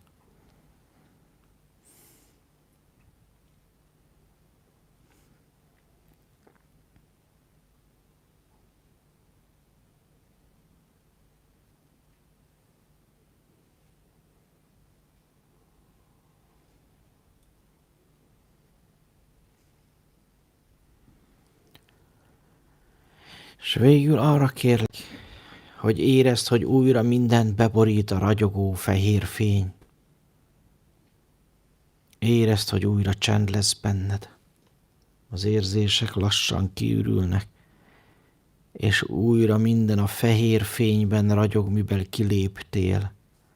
Mikor az alagútból kiléptél, ugyanaz a fény, érezd, hogy újra ragyog. Mindent átjár téged is. Bátran képzeld el azt a fehér fényt. Érezd, hogy körbevesz. Beragyog, átragyog melegével. Bizserget, feltölt erejével. Érezd meg azt a fényt. Add át magad. Érezd az erőt minden porcikádban. Képzeld el bátran, hogy a fehér fény átjárs, átragyog. Érzed a testedben, a bőrödön és a bőröd alatt is mindenütt. Átjár és megtisztít, feltölt, megerősít, gyógyít. És mindazt, mit láttál, most betölti csontjaidba is, hogy felismerd majd, s megélhest. Mert megteremtetted, mert a tied.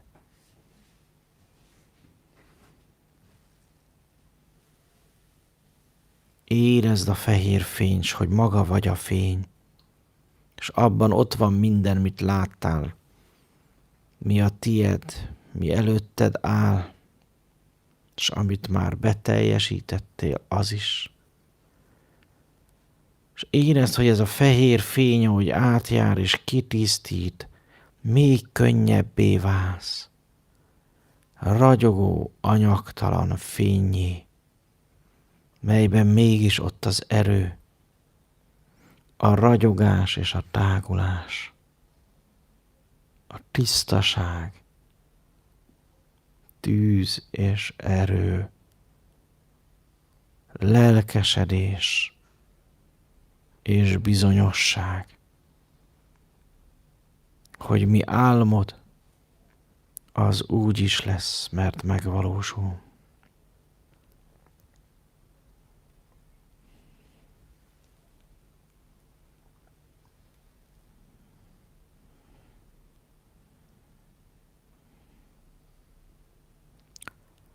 Arra foglak majd kérni, hogy védj néhány jó mély levegőt, érezd még mindig a fényt, a bizsergést, az erőt, és ahogy egyre mélyebb levegőt veszel, érezd, hogy még mindig fény vesz körbe és erő. Érezd, hogy te magad vagy a fény, ahogy itt ülsz, tested könnyű és laza, egészséges. És benned ott a fény,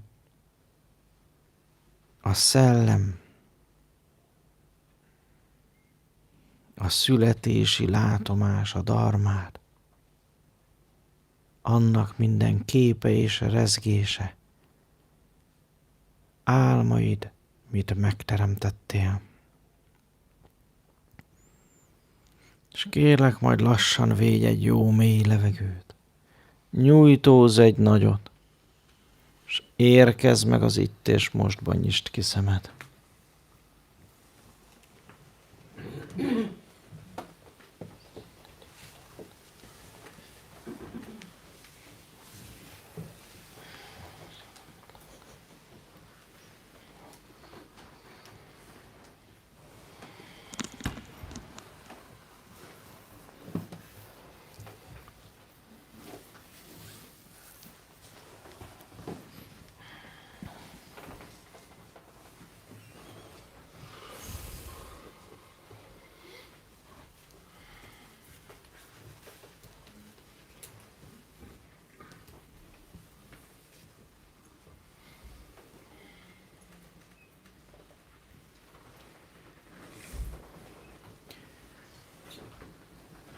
Mindig most is megkérdezem, hogy ki az, aki úgy érzi, hogy neki sikerült.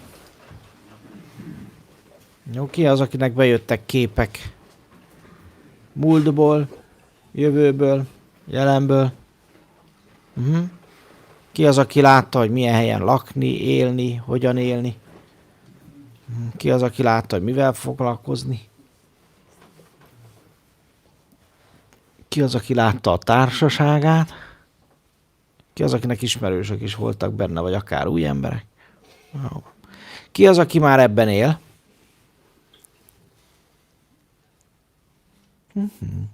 Ki az, aki azt csinálja, amit ott látott? Iha. Szorványos jelentkezés. Ki az, akinek tetszett, amit látott? Ki az, akinek nem látott? Hogy mit... Ki az, akinek így mondom, nem tetszett, amit látott?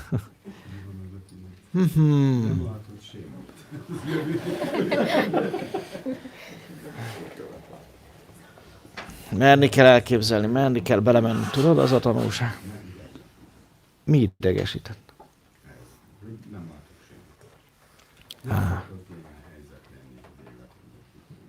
Szerintem te a helyeden vagy, egyébként is múltkor megbeszéltük. Most már lehet, hogy csak pihenni kéne nyugiba.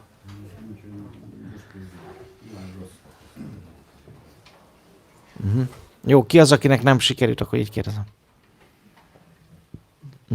Mi nem sikerült benne? Alagút meg volt? Az eleje. Nehéz elképzelni? Nem elképzeltem be annyit. Ja, belül. Hát az jó. Legalább az is jó. Amíg ilyen energiákba alszol bele, addig baj nincs. És utána eltűnt. Nem baj, hát ez egy olyan dolog is, hogy a szellem dönti el, hogy kinek mit mutat meg, tehát azért ez is benne van a pakliba.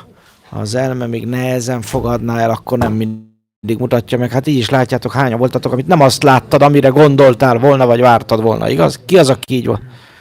Hát ugye ez az, hogy mit tud elképzelni az elme. De tetszett, amit láttál? Fura. Az elmének persze. Hát ami az elmének szokatlan, az fura. Jó. Oké, ki az, akinek azért tetszett ez a gyakorlat? Na, erre meg fölteszik a kezüket. Jó van. Jó, nem baj, ha eljön az ideje látni fogod, meg lehet csinálni többször is, tehát föl lesz a videón, ha minden igaz.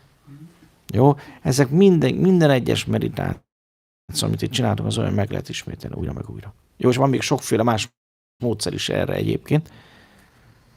Szoktunk, csak azok meg általában már még mélyebb meditációval fekve történnek. Itt, amit ülve lehet, azért azt megcsinálunk. Jó? Jó, kérdések? Sok érdekes dolgot éltem meg, kaptam választ is, képek voltak.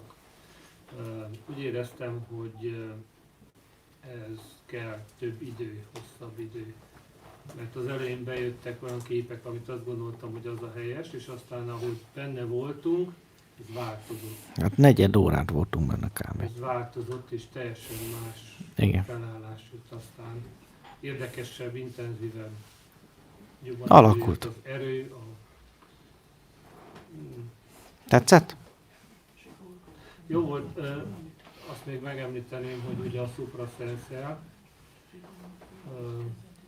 igen. Már eleve ugye, ha már megvan, tehát ha már ismerjük, tehát eleve már mint fénylény léptem be a Fénybe. dalagútba, és már eleve ottan a fénnyel egyesültem, tehát én maga voltam a fény is. És az alagúton túl ott pedig ez teljesen, tehát beleolvadtam, tehát én magam vagyok a fény, és úgymond találkozok a fénnyel, valójában én vagyok a fény, és hát előny is. Nagyon jó. Jó, hát nagyon jó. Tehát itt már nincs az, hogy nézzel, figyelj, van eleve már a fény vagyok. Maga a lényed, vagy igen, így van. igen. Nagyon jó. Szuper. Egyenesen. Hát igen, ez a cél, hogy ide eljutni.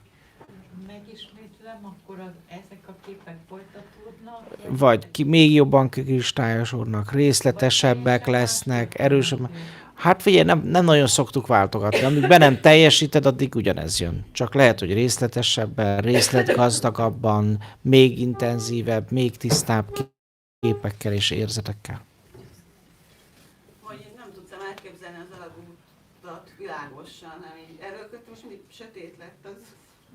Nem baj, az megcsinálva többször egyre világosabb lesz. Ez egyébként egy pszichés jelenség, hogy kinek milyen lesz az alagút. És hogyha most kikérdeznénk mindenkit, hogy milyen az alagút, milyen színek, milyen fények, milyen a fal, milyen a mennyezet, milyen a lába alatt a talaj, az mindenkinek a pszichés adottságai a éppeni pszichés helyzete, illetve azt írja ki le. Tehát arra lehet következtetni ebből. Még a fényekből is, meg ez az egész, még az érzeteiből is, hogy milyenek az érzetek, meg abból is. Jó? Az, hogy most nem jöttünk vissza, ez most egy direkt volt, vagy ez egy másfajta? Ez direkt volt. Persze. Mert ha van látás, ha ott meglátod azt, hogy mégis mit hoztál tervként, akkor annak a rezgéséből nem jövünk vissza, azt a fénybe tesszük vissza, hiszen mi magunk is fény vagyunk, és úgy ébredünk meg. Jó, tehát hozod magaddal ennek a frekvenciáját, rezgését, érzetét magyarul, és ezzel hozod azt az információt, üzenetet, azt a tudást is, ami ott van mögötte. Jó, azért van ez így. És ezáltal könnyebb lesz majd egyébként fölismerni mindent. Jó?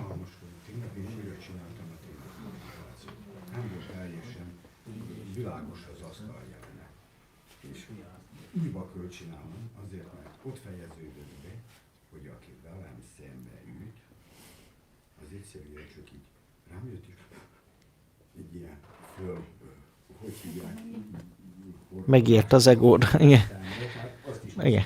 Nem baj, újra kell csinálni.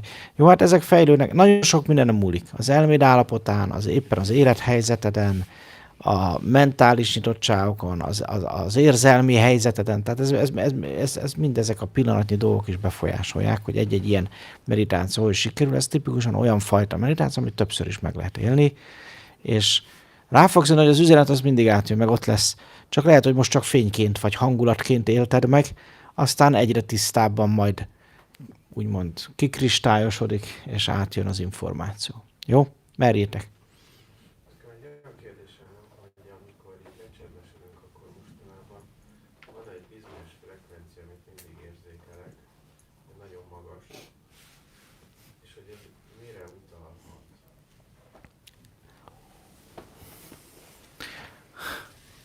Vannak az emberiség, a Föld és az emberiség időszakában ilyen emelő vagy vívő frekvenciák, talán így mondanám. És időről időre vannak, nincsenek mindig. Most egy pár hete figyelem, hogy van egy ilyen magas frekvencia. Ja, lehet, hogy valamibe kellene alkalmazzad. Sokan érzékelik ezt most így, akik így rendszeresen meditálnak, hogy van most egy magas frekvencia.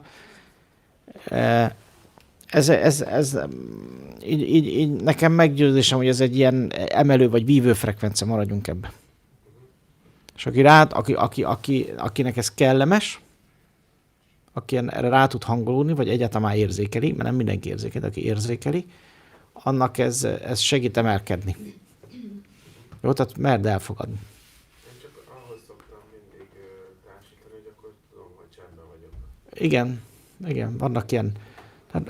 Ezek valamilyen nem földi energia, ezek valami fajta ilyen magas szintű frekvenciák, most nem csak a magassága miatt, hangmagasság miatt.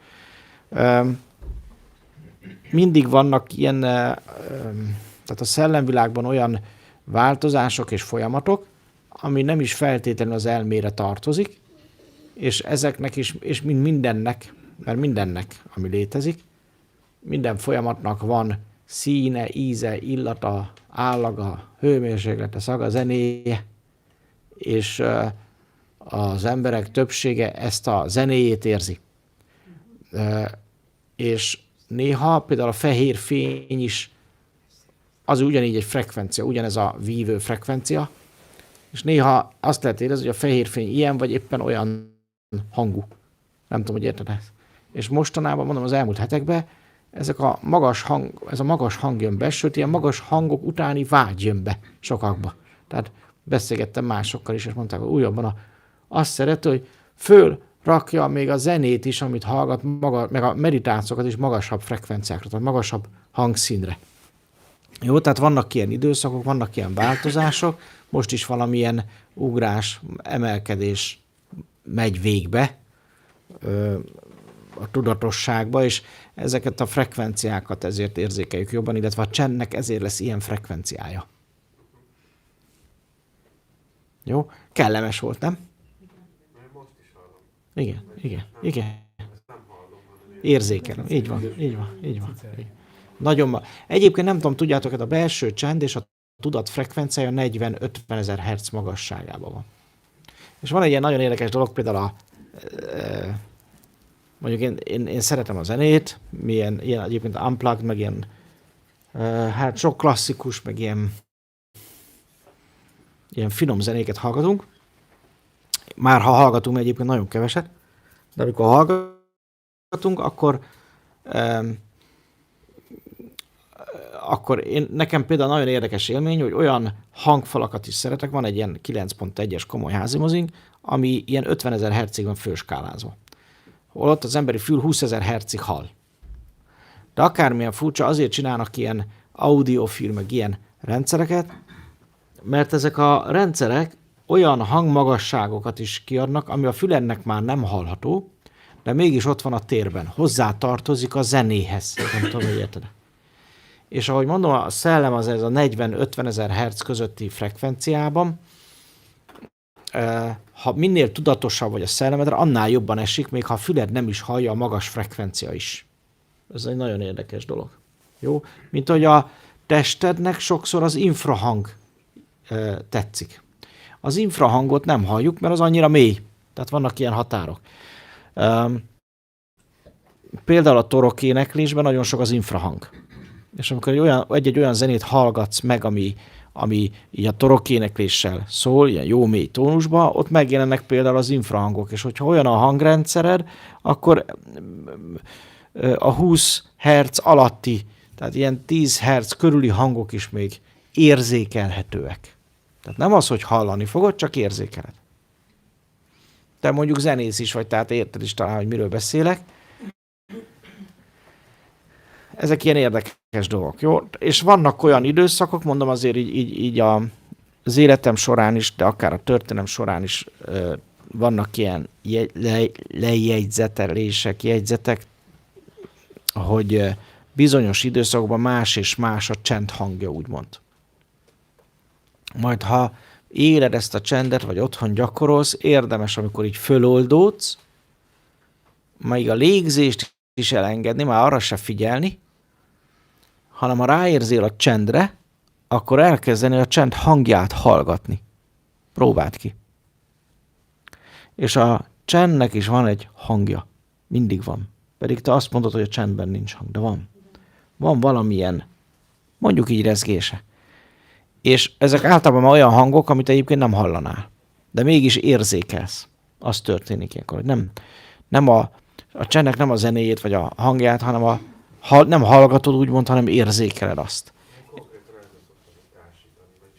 Igen, ezt nagyon sokan mondták már, és most egy picit magasabb lett valahogy. Én hosszú évek óta meditálok, és ilyen érzésem még nem volt.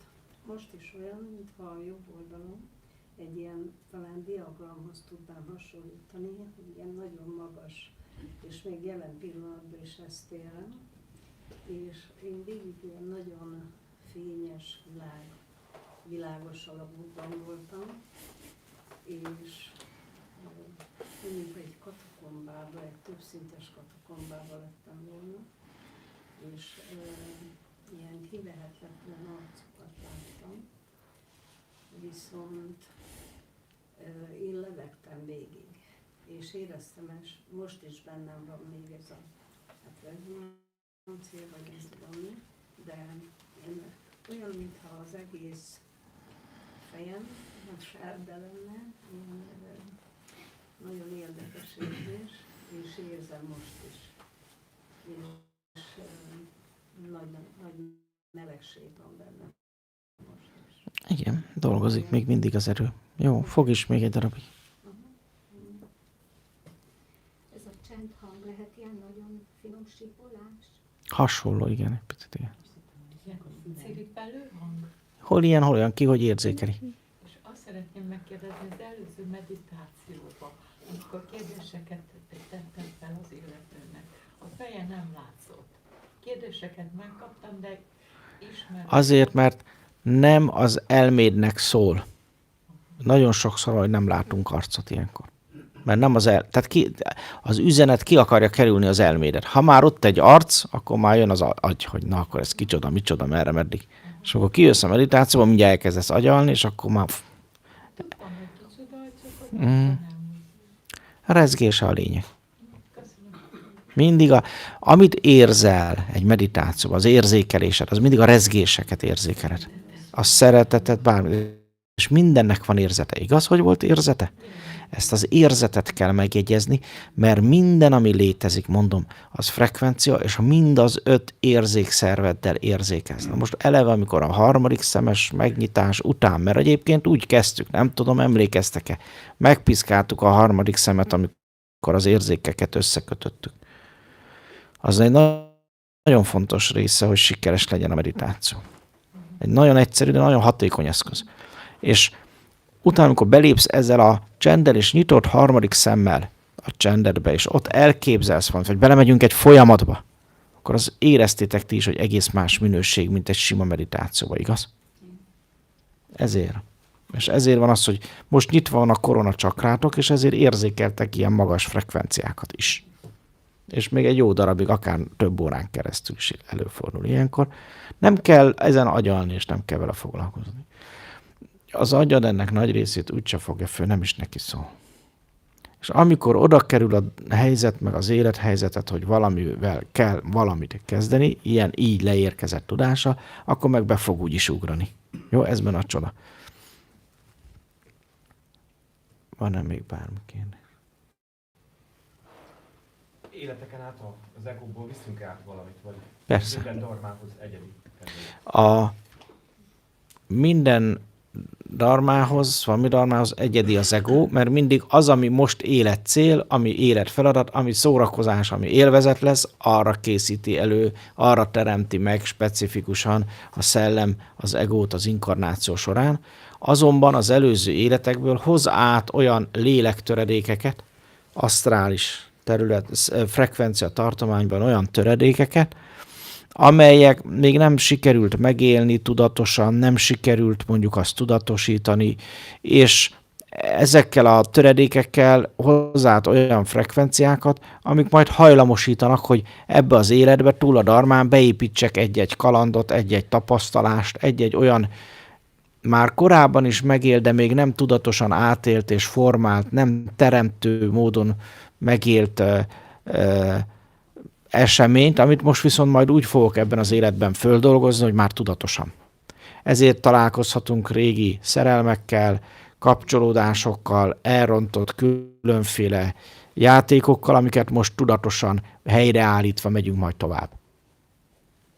Jó, tehát ilyenekből, ha van, akkor ezeket így befűzi a szellem buzgón, hogy ezen is legyünk mielőbb túl.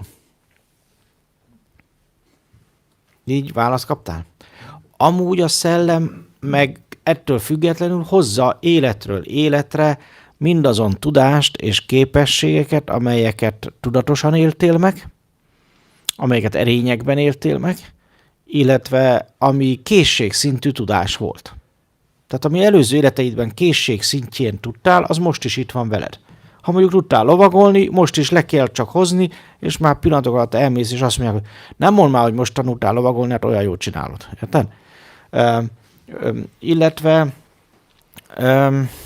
ami bölcsesség, tanulság, fölismerés, ott volt az előző életekben, azt most is át tudod hozni az előző életekben, a szellem emlékszik erre. Tehát, hogy mi volt egy-egy életben az üzenet, a tanulság, az most is ott van benned. Csak legfeljebb még nem nem tanultad meg a módszert, hogy ezt hogyan tudatosítsd. Mert van erre is ugye gyakorlat. És amikor ezt így megcsinálod, akkor megint csak érzetként, de mindent át lehet hozni ide. Bármit. Például beszéltél egy-egy nyelvet, azt most újra pikpak meg tudnád tanulni. Foglalkoztál már egy-egy szakmával, pillanatok alatt újra meg tudnád tanulni. Volt már életed, amikor már bizonyos tanulságokat, felismeréseket tudatosan megfogalmaztál, és azt szerint éltél, azt most is föl tudnád idézni, és bekapcsolni, úgymond az életedbe beépíteni. Jó? Tehát ezekre konkrét módszerek vannak. És akkor mi van, ha láttam egy képet, egy konkrét házat, tudom is, hogy hol van, és egyből azért, hogy nem. Hát az ego az nem biztos, hogy elfogadja. Az ego szeret nemet mondani. Viszont utána láttam egy utat, egyet jobbra, egy kisebb település, és láttam egy nagyon szép környezetben levő várost. Tehát választ. Akkor választási lehetőségeid lesznek. Döntést kell. Igen. Előbb vagy utóbb majd döntéseket kell. Jó. Van olyan, hogy nem csak egyféle, hanem maga a választás megélés, és teljesen mindegy, hogy választasz, vagy akár több mindent választhatsz is. És abban mindegyikben bármelyiket is választod, örömöd lesz. Élvezni tudod. Mind a kettőre van már előzmény. Hát akkor meg érzed ezt már. A folyamat már beindult, most fölismerted azt. Vagy pedig nem kell konkrétan eldönteni, hanem a kettő együtt is megy. Miért ne? Pontosan, mert Miért ne? Miért ne? többféle dologról van. Mink is kétlakiak vagyunk. Van ilyen. Ahogy a munkád, a dharmád, az életed, a tevékenységed megkívánja. Lehet ez ilyen. Nyugodtan. Lehet ez nyugodtan bizony.